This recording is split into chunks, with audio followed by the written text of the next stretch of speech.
What's up? You're watching Cheap Seats. I'm Riley. That's Graydon, and he's back from Europe. Back, baby. Hola. Hello. Hola. Bonjour. I didn't go to France. Yeah, you didn't go to France. Except for the airport. Is it Viva? Viva! That became a thing while you were gone. Viva was a big thing for me. Yeah, it was big. Viva. Were people saying it? People were saying it. Viva! They were commenting Viva. Viva. Not the Browns. Yeah, the Browns. Not the Browns. Yeah. Viva los Lions. Viva los first pick. Uno picto. Yeah. Big storyline breaking news. Devontae Adams to the Jets. Boing. That fixes all their problems because he's great at blocking. Right. Yeah. And also, who could have called that? Oh, wait a second. Ding, ding, ding. I said before the halfway point of the season that Devontae Adams would be in Jets green. And guess what? He's going to be next weekend. Yes, he is, think. man. Yeah. I think so, too. Yeah. And if they don't make the playoffs, then what? I don't know, but their O-line is the problem. Yeah. Right now. That was my first reaction was like, I think if they squeak that win out last night, and then they get Devontae, they're back to 500. Then it's like, oh, here we go. The coach is gone. We fixed everything. And they're also the leader in that division. Yeah. If they win that game because they have the tiebreaker against the Bills. Yep. Now they're not. They're 2-4. And then you get Devontae, and you're like, well, I will say this though: if you've got Garrett Wilson on one side, Devontae Adams on the other, and Alan Lazard, yeah. and you got Conklin. And Mike Williams is benched now. Honestly, though, that's a great. That's really, really good. It becomes the best room in the league. And also Braylon Allen and Breece Hall. I mean, that's really good. Yeah. To the point where I do think that it makes them a lot better. Just think the O-line needs some help. Do you think he gets Hassan Reddick's fat ass off the couch to sign his fucking contract? He's like, oh, Devontae's here. I guess I'll play. He's probably just got to do it. I bet his family's probably just like, the money. Look how much money you're losing. Yeah, you're getting fined every game. But other than that, what other big storylines happened this week? Favorites are back. Yeah. After getting tanked for a while, you went 11-3. 11-3 on predictions. One of the best weeks ever by anyone on the internet. That's what I've heard, so tail me next time. I won't do that. Okay, sorry. Raymond went 8-6. All transparency, I didn't pick any of those games. Oh, that was all Ray. For the most part, yeah. I wanted him to feel good about himself. Okay, you gotta blame it on Ray sometimes. Sometimes it's Ray's fault, and that wasn't mine. I was off the Pinot Noir. Oh, yeah. I saw you drinking wine and smoking a cigarette. Yeah, and I brought some back for you guys. Whoever leaves the most comments on this video gets these sent to their house. These are Swiss cigarettes. Oh, they're Everybody Swiss. Celebrate Swiss cigarettes. I thought Paris was in France. And they have fun little comics of lung cancer and dead babies on them. Oh, I do see that. It's like what's that thing that gives you the jokes on it? Like a Snapple. Snapple jokes. Snapple That's jokes. enough. That Don't looked start like the smoking. Sigur Rós album cover on the back of that one. So yeah, if you leave the most comments on this video, I'll send you a pack of Swiss cigarettes. Can we talk Lions? Can we talk Lions? What just an absolute display of disrespect. Not even disrespect. Pure, unadulterated hatred. Yeah, evil. Came out. Yeah, evil came out on display. Dan Skipper eligible the first play of the game and the last game. They throw the hook and ladder to Penei Sewell. They throw the triple lateral to a touchdown to the tight end. They were up 25 points, emptying out the trick plays from their playbook. Ben Johnson was just Another one. Never tried this one. I think he was doing it on the fly, low key. I think he was drawing shit up, being like, what's the weirdest thing we can do so that we can bury this Cowboys team? We're going to make the Cowboys question many different things. Like end their season. Yep. Coaching. We got to question that. On Jerry's birthday. They might trade Micah Parsons. That Jerry might have to resign as just the GM, just be the owner, bring in Bill Belichick to do the coaching and the GM. Yeah. And honestly, I'm not sure that Dak Prescott didn't gain like 2 years. I think he's 2 years older than he was when he started that game. He's going to look like Obama at the end of his presidency in his next press conference. I mean, it was unbelievable. Obviously, prayers up. What a gruesome injury for Aiden Hutchinson. You hate to see that. It was reminiscent of Nick Chubb for me last year, seeing your star player on one side of the ball. That's an 8-month recovery. Oh, yeah. I feel it was awful to watch. Absolutely a horrific injury. The Lions are kind of notorious for not doing well during midseason acquisitions. They're not big trade deadline guys. Last year was Donovan Peoples-Jones, who really didn't end up working out there. I think they stand pat because this defense last year was about 22nd, 21st in the league. This year, they're like a legit top 10 with Aiden. Yeah. And I think without him, it probably drops them down into the 20s. Yeah, maybe into the best, the low 20s. Because their secondary is their weakness, and Aiden gives that secondary a lot. Like when you can rush the passer, it helps your secondary a lot. Brian Branch, career game. Totally.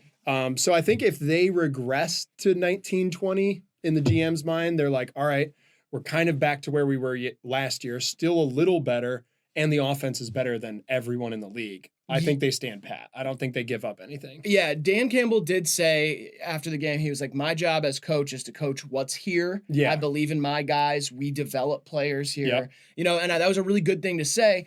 Now, I have a little suggestion, though. How evil would it be for the Lions directly after that game to go to Dallas and say, give us Micah Parsons? Well, I think it's off the table for Jerry Jones. Yeah. I don't think Jerry Jones, unless his old cock fell off of his body. Right. And his balls went and shriveled up into his head. Mm-hmm. There's no way he's like, hello, Brad Holmes. Yeah, sure. Couple first-round picks, no problem. Take them. Yeah, 2 first-round picks for the next 2 years will give you Micah Parsons. I don't think they do that. A lot of people are saying Max Crosby. Yeah, I think... I will say, we talked about this, though. Max Crosby was interviewed 2 weeks ago, and they asked him, if you were not to be a Raider, what team would you want to play for? And he answered quicker than the question was over. He said Lions. Yeah.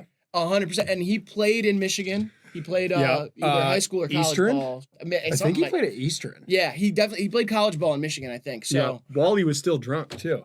Uh-huh. So thank you for being sober, Max. You're a great player. Myles Garrett's on the table. No, he's not. Even as a Browns fan, he's on the table. He's not on the table. A lot of people have been saying that on the internet. I'm sorry. Maybe I know a little too much. The dude owns part of the Cavs. Yeah, that's true. He's going to stay in Cleveland. I know. The fan base it'd be over. If you kept Deshaun Watson in the starting role and you traded Myles Garrett, I think people would kill themselves in the stadium. Yeah. I think there would be public acts of suicide. Yeah. And I know I shouldn't say that on UTAB. But you can't. UTAB. It's been a while. They got different stuff in here. Yeah, they got. I forgot. Espresso. Would you like to watch some UTAB? Espresso and tapas. Well, they have espresso. Yeah, that's the Sabrina Carpenter stuff, right? Yes. Mm-hmm. And fondue. You can't forget fondue or fondant. Yeah. We have fun, don't we? We have fun, don't we? Hello. Okay. I didn't really watch any of these games. I did find an interesting sports bar in Zurich. Okay. It was an Irish pub, and there were people from Detroit in there wearing Lions hats. Oh, that's awesome. And they're over there working for GM. How funny is that? Yeah. Well, that's why Detroit is like half the people, is because of all that. Well, I mean, they're in Zurich, working for GM in Zurich. No, I know. I'm just saying, remember when everybody left? Yeah. And that's why Detroit has half the people it used to have? Yeah, because of Zurich? Because they had to go to Zurich. Oh, they moved all the factories to Zurich. Yeah, how about, let's talk about the Bears. I feel like we have different opinions on the Bears because obviously the NFC North is the best division in football. Point differential, they're 1 through 4. Yeah. On they're great. Every team has 4 or more wins. This could be the first division to all go to the playoffs. I think that it's definitely on the table, but here's the thing about the Bears. Mm-hmm. Okay, quality wins wise, they have not beaten anybody yet. That's not their fault. Minnesota beat Texans. And the Niners. Yeah, what are you saying? What am I saying? I don't know what I'm saying. I'm Swiss now. I forgot that you were Swiss now. But the Bears have beaten the Panthers and I just don't really see. They beat the Jags. The Jags are bad. Exactly. Yeah. The Bears have beaten bad teams, and so yes, Caleb looks better. You can't blame him for beating bad teams, though. That's what you're supposed to do. I know. I'm just saying, I don't believe it yet. Yeah, they don't crack my top 10. I'll give that spoiler. Yeah, they don't. Not even close. Not even close. They're not. They're 15th, maybe. I think the Browns could beat them. I don't think the Browns with me at quarterback. I don't think the Browns could beat anybody right now. I had a dream that the Browns got a first down. That's the state of affairs right now. 26 straight. I didn't have downs, no conversions. I didn't have a dream that we won. I didn't have a dream that we made the playoffs. I didn't have a dream we scored a touchdown. Yeah. I had a dream it was 3rd and 11 and we hit Amari Cooper on a slant. That's awesome. No, it's not. It's awesome to dream. It's good to dream. It is great to dream. Got to dream about next season, I think, is really the thing. Yeah, for real. Do you have any apologies to make? I guess the Steelers look pretty good. That was actually, I know it was the Raiders, but that team is kind of exciting. I apologize to Baker for letting him go and seeing him hang 51 like that. I apologize to... Honestly, I want to apologize to all the places I was at in Europe. For your behavior. For my behavior. I also, on behalf of my friend Jacob Sigmund, I want to apologize for his behavior. Oh. His behavior was really, really bad. Oh, really? Yeah, it was abhorrent. And Barcelona is never going to be the same. Yeah, I don't even really want to get into it because I'm so disturbed by what I saw. Oh, really? Yeah, it was really bad. So I'm sorry about that to the European Union. I'm glad to be back here where my behavior is more accepted. In fact, it's embraced. It's embraced, especially right here. Yeah. And in the yellow room and the green room, definitely. So it's good to be back. I'm sorry to all the Browns fans, and I'm really sorry to Kevin Stefanski. Oh, yeah, because he might get fired for Deshaun Watson's crimes, I think. Yeah, that seems like they're going to put Kevin Stefanski in jail for diddling. Yeah, I think that's what's going to happen. Which doesn't seem fair, and I'm really sorry for such a handsome, smart guy. And I'm sorry we brought Ken Dorsey in, who seems like a meat puppet with like the devil's hand up his ass, who's calling shit plays. Yeah. I'd like to apologize to Cheap Seats fans for being a casual, but then also getting things so right. Yeah. You know, picking so many games right. Yeah. I'm sure that infuriates you. You just picked the favorites. So I didn't pick just the favorites. Well, 11 of them at least, yeah. But no, I don't think that it was all... I don't know. I have to go through and see who was favored. I didn't really pay attention to that. Didn't pay attention to much. I just kind of went with gut feeling. And so far, my intuition has only been getting stronger and stronger. And so throughout the season, I assume I'm going to have a few perfect weeks. Yeah, you should. So I apologize to anybody who sees that start to formulate, start to materialize, and they gamble with just my picks because they know I won't do it. So I apologize to them because then that might ruin your family and stuff. You know? Yeah. Is that good? Yeah, that was good, man. All right, cool. Can we get into our top 10s? Let's do it. I say you go first. Pull it up, Tony. I got no rhyme or reason this week. I barely watched any action because it turns out games come on 6 hours later over there.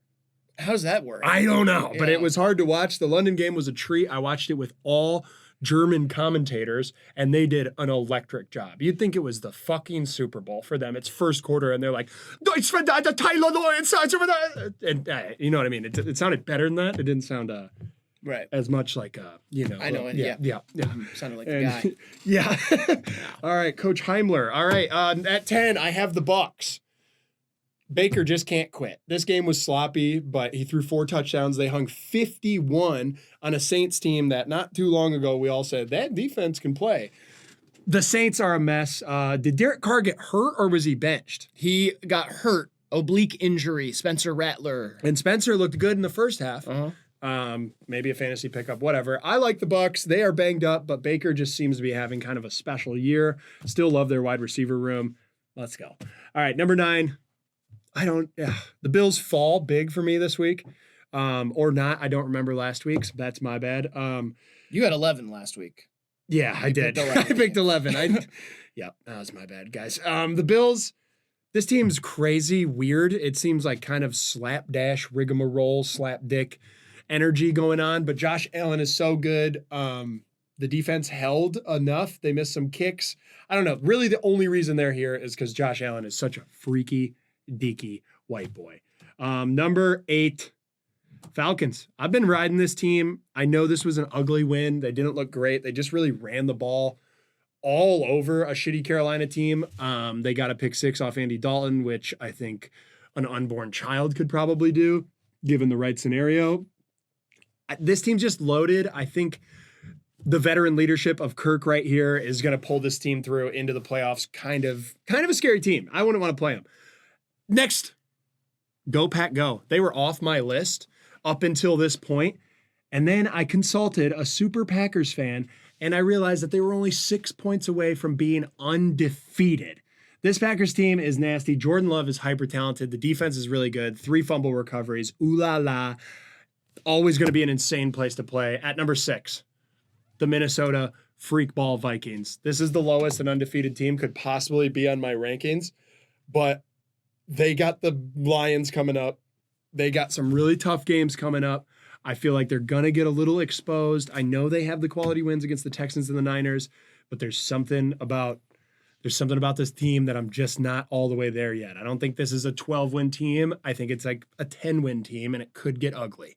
All right, That's my prediction, Riley. Shut your little jaw. All right, Niners. They can't even see me. They don't know how low my jaw was. It was low. I got the Niners. Next one, number 5, 4-3 team above an undefeated team. That's the kind of guy I am. Brock Purdy looks so good this year. I like them getting healthier. Their losses came when they were decimated. I think this team is right back in the NFC Championship. I'd be surprised if not, if we don't get just the straight up rematch, Lions-Niners. Brock Purdy looks amazing. And shout out Kyle Juszczyk and George Kittle for loving their sweet wives. Oh, yeah, because they jumped into the stands or whatever. Because they jumped into the stand with their wives. So that was nice. Up next, the Ravens, the shitbirds from Baltimore. Zay Flowers finally came alive. I think he's been what's kind of a missing piece for me this season. They just kept throwing to him. The Commanders, obviously not a top-notch defense. Shout out them for hanging tight. I think that was a pretty gutsy performance and made them look legit. If they would have got their wheels blown off their backs like Dallas did, I think we would have been like, aw, that was fun. But Commanders look like a playoff team. Baltimore looks like a Super Bowl contender yet again, pending a late postseason Lamar Jackson fumble like every year. Number 3, Texans. Offensive line looks like shit, but they did run the ball with Joe Mixon back. That is their X factor. And what CJ Stroud has been able to do in the pocket, despite his numbers not looking amazing, he is making the right play when he's under pressure at all times. I don't think he's made the wrong play under pressure all year. He's like a little freaky surgeon. I know you were high on his nerdiness, and I think it's really on full display. If you watch a full Texans game, just his footwork alone and ball placement is probably second best in the league to Pat Mahomes. Number 2, that being said, Kansas City Chiefs. They didn't play this week, so I can't be too high on them. We'll see next week. I hope they keep winning because I predicted them to run the table. But number 1 is so obvious. It's the Detroit Football Lions. Happy birthday, Jerry. Have fun in hell. Your son's going to run the organization into the ground, and the Lions hopefully save some trick plays for the rest of the season because, the Penei Sewell touchdown got called back, which is heartbreaking. I hope they get to run it again, and I hope it's against the Steelers. Okay, we got to talk about this. This is crazy. What? Last week, you had the Vikings at number 1. Yeah. And then they didn't play this week. Well, they didn't play. And then you dropped them to 6. They didn't play, man. How do you drop 5 spots? That's insane. Because they didn't play, and now they're playing the Lions next week, and the Lions are so good. Okay. There's so many issues with yours. It's crazy. They're not issues. Where's the Commanders? The Commanders were at 10, but then I forgot about the Packers, and then I plugged the Packers in at 7, and I knocked them out of the top. Okay. Yeah, sure. I guess so, but I don't really understand how the Chiefs got better for you in a certain way, and then the Vikings got way worse. Well, the Chiefs got healthier. They both didn't play. Yeah, and the Vikings have to play the Lions. And they're purple. They're purple? That's what it's about? Whatever. All right, Tony, pull mine up. Here we go. Let's do this. Number 10. Green Bay Packers. Go Pack, go. They looked pretty good, man. They looked pretty good this week. I have not been super high on this team, but I think as Jordan Love gets healthier and healthier and kind of regains some of that strength and his mobility, they look like a really good team, and on defense, they're just insane. Yeah. Takeaways. Ball hawks. Yeah. Xavier McKinney has what did he have, an interception in every single game so far? Yeah. They are just turning the ball over so much, and not in a bad way. I really like that team. They're in a tough division. That's why they're at 10 for me, and they're above the Bears right now in my own personal power rankings. All right, number 9. Buffalo Bills. Well, we have that one in common, and I'm an idiot. Well, we do. We can have stuff in common and still have differences, you know? This Bills team is really weird because they got blown out by the Ravens, and then they played the Texans real close, I think. I'm trying to remember all this stuff. It's tough, dude. There's a lot of games. Yeah, there's a lot of stuff. But they seem to just do what they have to win. Yeah. That's kind of what this team does. At least when they win games, they're not gonna blow out the Jets, but they're gonna beat them, and they're gonna do it kind of methodically. Those missed kicks are a little bit of a concern, but Josh Allen is gonna make it happen. So, yeah, he's freaky. Give me number 8. The Washington Commanders. I think that if the Commanders and the Bills played this week, the Commanders would win. I imagined that in my head. And the Commanders on defense, yes, they are not super, super impressive, but they're better than maybe we thought they would be going into the season. True. They did just lose a D lineman for the rest of the season. I'm a little worried about that.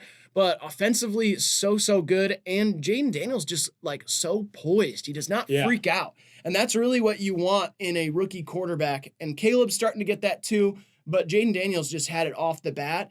And his arm strength, he throws a really pretty ball. Yes. I hear a lot of people say that in sports media, so I'm going to say it now too. He throws a really pretty ball. Almost looks effortless. And he is just running all over the field too. He's just such a dual threat, and he's made Terry McLaurin look like an all-star Pro Bowl quarterback, wide receiver. He always has been. Yeah, he always has been, but he's now he looks like it. You know what I mean? Rest in peace, Sam Hartman, by the way. He didn't die. They just cut him. He's the Notre Dame sex quarterback, and he's like hot. He's a sex icon. I guess so. All right, number 7. Tampa Bay Buccaneers. I have them way above the Falcons now. I know they lost to the Falcons, but they beat the Lions. And also, I just love Baker so much, and they hung 51 on the Saints. I don't know. This team just like, there's something about them. They got the it factor. Yeah. That's what I look for in a football team is the it factor. And it being Baker, I think, probably. They're back for a hurricane game next week. They're home in Tampa Bay. Really? And we know how that's going to go. Yeah. They're going to score a dillion. Yeah, maybe. Why didn't you cut the Graydon? He was talking to me. I wasn't talking. Yeah, see? He's right there. Bucks by a dillion. Shout out everyone, or not shout out. I hope everyone affected by the hurricane's doing all right. Oh, shit. Yeah, I hope so too. Fuck. Mm-hmm. That one looked bad. That's all right. Back to me. All right, number 6. The 49ers. That's low. Yeah, that's low, but you've been saying I have them too high every week, and then now they're too low. I just think they're getting better as they go, but just like gradually getting healthier. I don't know. Like they've lost some weird games. They lost to the Rams. The Rams do not look very good. That's true. It's like I'm not sure what I can fully believe about this team, but I do think they're going to be contending at the end of the season. And I think Brock Purdy looks fantastic. And I think if they do get their weapons all the way back, I'm worried now of Jordan Mason, getting hurt twice in that game. It's like, I don't know how many replacement running backs are they going to have? Garendo, he did his thing. He had a long run. Your boy. And I like him. I've always believed in him. Ever since I heard his name for the first time 6 months ago, I've believed in him. And so, That's how I am with my son. Yeah, I guess so. Niners, I don't know why people have lost faith entirely in this team. I think they're the best team in that division handily. So, go Niners. All right, number 5. The Texans. This team, they only have one loss, and it's to the undefeated Minnesota Vikings. And that's starting to be a little scary to me because I was starting to lose faith in just like the sloppiness of some of these games. Yeah. But once they got Joe Mixon back, it seems like they're great. There's a lot of fucking weapons on that fucking squad. Really, really good team. And they can beat you like 5 different ways as long as they have some threat in the run game. On offense, they have just so many options to go to. So I'm really, I think they're going to be there at the end of the season. I think they are AFC championship bound possibly. Mm-hmm. So give me number 4, the Ravens. This team looks like I thought they would at the beginning of the season, but then lost faith after they lost the first 2 games. Yeah. And then now they've won 4 in a row. They are like, I don't know how you defend this team. Yeah. And I know that Lamar looks just fantastic against the NFC. He's 22-1 now against the NFC. That's why I picked them. I almost picked the Commanders, and it was closer than some people thought it might be. But Derrick Henry is the touchdown leader in the NFL, and he's old compared to you know what I mean? He's kind of old. Like people didn't think he could do this. Like, why is he getting better each week? As a 30-year-old. Because he doesn't hit the ground. I know, it's insane. And Lamar Jackson is all of a sudden, after 2 weeks now, he is the MVP favorite again. Yep. Because he's just playing out of his mind. And this team looks impossible to stop. I think, I don't know. I don't know. For over 300. Them. Yeah, I don't know who beats them. Yeah. Lamar looks like he's throwing the ball better than ever. And Mark Andrews' old white ass got back into the end zone, so. Yeah, and people were like, oh, the fantasy people are so happy. Let's talk about real life. Okay. Yeah. Let's talk about real life. I lost in fantasy this week. I don't want to talk about that. To who? To you. Booyakasha, motherfucker! Okay. Number 3, please. The Lions. This team looks really, really good. The only reason that I have them at 3 is because of the Aiden Hutchinson injury that I think does hurt their defense quite a bit. Obviously. He could be back next week. He broke his leg, man. Come on. Let's not do that. He's not going to be back next week. Come on. No, they could Send get him to Germany. No, they could get Max Crosby possibly or something that helps that defense. But like that's the only reason. I think they are probably playing like the best team in the NFL right now. But they lost one game to the Bucs, and that was kind of an ugly game, and it was coached poorly. And I think they're going to have trouble replacing. They're not even going to be able to replace Aiden Hutchinson on that. He was like Defensive Player of the Year candidate. And now apparently Daniel Jones is going to win that, is what I'm hearing. So yeah, I think the Lions are going to be like a 12-win team. And I think before the Aiden Hutchinson injury, like halfway through that Cowboys game, I was like, man, this team might win 14 games. Yeah. All right. Number 2, Vikings. Skull! Yeah, they are still undefeated. They have a lot of quality wins. They are... Just so you can't. They're purple. It's weird. They had a week off, and I feel like everybody kind of forgot. They're all like, "Are the Lions the best team in the NFL?" I'm like, they might not be the best team in their division. Okay, this team is really, really, really good. Obviously, it's going to be a big test next week against the Lions. That's going to be an electric game. I'm so excited to see what Sam Darnold looks like against the Lions. I'm excited to see what that Vikings defense can do to contain all the weapons in Detroit. I obviously want the Lions to win that game. I am a Lions fan, kind of. How do they guard Dan Skipper on the outside? That's true. That's a big question mark going into the game. Every offensive lineman is a weapon on that team somehow. So we're going to have to see what they do. But, yeah, I think that NFC North, like we predicted, is the best division in football. They're so fun to watch. Give me number 1. It's obvious. It's the Chiefs, okay? They have not lost the game yet. Obviously, Mahomes has 6 interceptions and 6 touchdowns, which doesn't look great on the stat sheet. No. I don't know how they keep winning because on paper, this roster should be like a 2-4 team. Yep. And they're just not. They just win every game, and until they lose, they will be number 1. So those are my power rankings and your thoughts, Mr. Weaver. My thoughts are that you've gotten too good at talking ball. Too good at it? Yeah, you used to. I just made shit up. Dude, you're so good at talking ball. Now I know. you said pretty ball. I did say that. Which is awesome. Yeah. And then you said Daniel Jones is going to win Defensive Player of the Year, which is just funny. I liked that I said that. Who did I call a quarterback? Terry McLaurin. McLaurin. I called him a quarterback when I meant to say wide receiver. That's all right. And, people don't do that. Like, I never seen Scott Hansen do that on Red Zone. Scott Hansen is high on MDMA, though, when he's doing that. Yeah, he's very excited. I like now when there's all the technical difficulties on Red Zone recently, just like seeing him try to figure it out is so awesome because he's so on. Yeah. He's like, all right, we're trying to get that figured out. Are we going to get that play? Are we going to get that play? All right, we'll try and bring it back for that touchdown. No, this is a rewind from this game. We're going to show you this highlight. It's awesome to see that. And he's like, oh, we're stuck on the scoreboard here. Let's just talk about, what are you going to talk about, baseball? You can talk about, Yankees guards. Yeah, could be a Subway series in the World Series. I think it's a reasonable top 10. Thanks, man. The one, I guess, the Falcons being excluded after a win, I take a little bit of an issue with. They're 11 for me, and I will say, to me, they just kind of play to the level of their competition, which I think works in the first half of the season, but once everybody's got tape on you and stuff, I think they're going to lose a lot of close games. I think that's really all that it is like they kind of struggled with the Panthers, and that just, I like the Falcons. I'm just like, they don't beat up bad teams. Yeah. They just play close games with everyone, no matter who it is. Neither of the Chiefs. We're sitting at number 1, so. Yeah, but the Chiefs won the Super Bowl the last 2 years in a row. I think so. I'd have to check. They did. They did, yeah. Did you see the drawing I did for you? I did. I ripped it out. Why'd you rip it out? I don't know. It scared me because I didn't realize that it was from my video, and then I saw it and I was like, how do you know I've been saying FIFA? And then I got scared and I ripped it out. Your memory's gotten it's rough, right? My what? Right.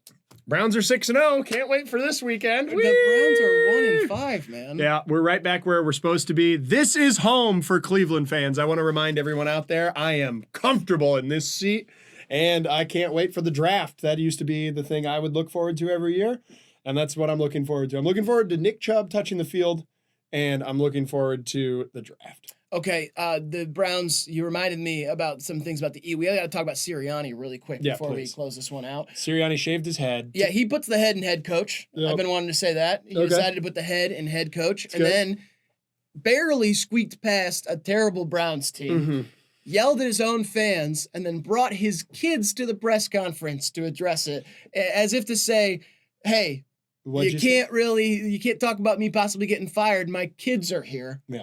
Let's keep it professional. Let's be polite. He wore the baby on his chest into a bank robbery. Yeah, you're shielding yourself with your kids. I mean, it's fucked up. But here's the thing, and this is a take maybe a lot of people might be surprised by. That's the most Philadelphia coach I've ever seen. You gotta keep that guy. Keep Sirianni, man. Like, what the fuck? He's yelling at the fans. Yeah. What do those fans do? Yeah, that's all they do is yell. He said, "Keep booing. It helps."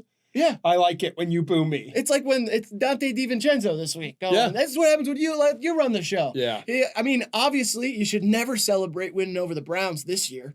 No team should ever be like, I told you so when you beat the Browns. Because right now, the Browns are not favored in any game. No. I don't believe A.J. Brown looked tough coming back, though. Yeah, they have pieces, but they're out of my top 10 because it looks like a mess over there. They're like the new Cowboys. Yeah. But I say you keep Sirianni for the next 10 years, no matter how much they lose. And let him fight a fan.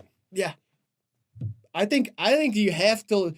They have to do sanctioned fights in the parking lot, and Sirianni's in charge. Yeah. That's what I think happens. All right. Those are our week, whatever week it is, power rankings. 6. We'll see you on Thursday for predictions. I love you. I'm glad to be back. I still love football, despite my team sucking horse dick. Yeah, this has been a cheap seats. And always go Browns, and also go Lions. And roll it, Tony!